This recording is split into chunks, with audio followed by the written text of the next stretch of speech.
যেহেতু আল্লাহ রাব্বুল আলামিন বলছেন, কুল ইন্না সালাতি ওয়া নুসুকি ওয়া মাহইয়ায়া ওয়া মামাতি লিল্লাহি রাব্বিল আলামিন।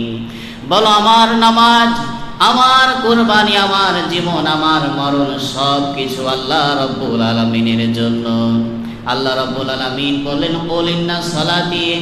আগে আল্লাহ রাব্বুল আলামিন নামাজের কথা বললেন, কিন্তু দেখেন আমাদের মধ্যে নামাজি কম, আমরা নামাজ পড়ি না, কিন্তু আমাদের অনেকেরই কোরবানি ঠিক হয়ে গেছে। আমরা নামাজ পড়ি না, কিন্তু অনেকেরই ইতিমধ্যে কোরবানি ঠিক করে ফেলেছে। প্রিয় উপস্থিতি, আল্লাহর কথা হলো আগে ইন্না সালাতি, আগে নামাজ, এরপরে কোরবানি। কিন্তু আমরা নামাজটাকে গুরুত্ব না দিয়ে আমরা কোরবানিকে গুরুত্ব দিলাম। আমাদের লাভটা কি হলো বলেন? আমরা যে নামাজ যদি আমরা না পড়ি, তাহলে আমাদের কোরবানিটা হবে কেমন করে বলেন? প্রিয় উপস্থিতি, এগুলি চিন্তার বিষয়। শয়তান চায় আমাদেরকে ধোঁকা দিতে, আমাদেরকে ধোঁকা দিয়ে সে জাহান্নামের অনুসারী বানাতে। এজন্য প্রতিটি ক্ষেত্রে শয়তান প্রতিটি ইবাদতে সে ধোঁকা দিতে চায়। কিন্তু আমরা শয়তানের ধোঁকায় পড়ে যদি এইসব ইবাদত করি, তা কোনো লাভ হবে না। প্রিয় উপস্থিতি, তো যেহেতু আমাদের সব কাজ আল্লাহর সন্তুষ্টির জন্যই হবে, এজন্য আসুন আমরা আমাদের নিয়াতকে সই করি, আমরা কুরবানি দেব আল্লাহর সন্তুষ্টির জন্য। এবং এখন আমরা যারা বেনামাজি আছি, আমরা সবাই নামাজি হয়ে যাব ইনশাল্লাহ। বলেন ইনশাল্লাহ।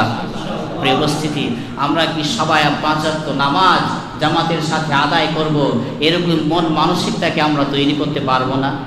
আমরা এখানে যদি মারা যাই, দেখেন মৃত্যুর কথা কেউ বলতে পারবো না, না জানি কখন আমরা মরে যাব। বেনামাজ অবস্থায় যদি আমরা মারা যাই, তাহলে আমার আপনার পরিণতিটা কি হবে? আমরা কি একটু চিন্তা করব না?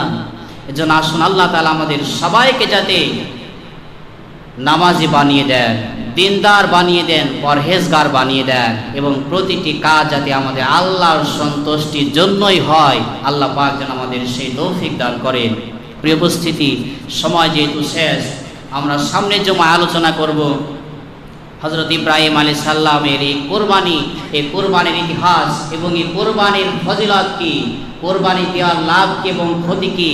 নবী করিম সাল্লাল্লাহু আলাইহি সাল্লাম বলেছেন, যে ব্যক্তি সমর্থ থাকা সত্ত্বেও কোরবানি দিল না, সে যেন আমার ঈদগাহে না আসে। যেন আমরা চেষ্টা করব, যারা পারবো এই কোরবানির মতো একটি ইবাদত আমরা অবশ্যই পালন করব, যাদের সমর্থ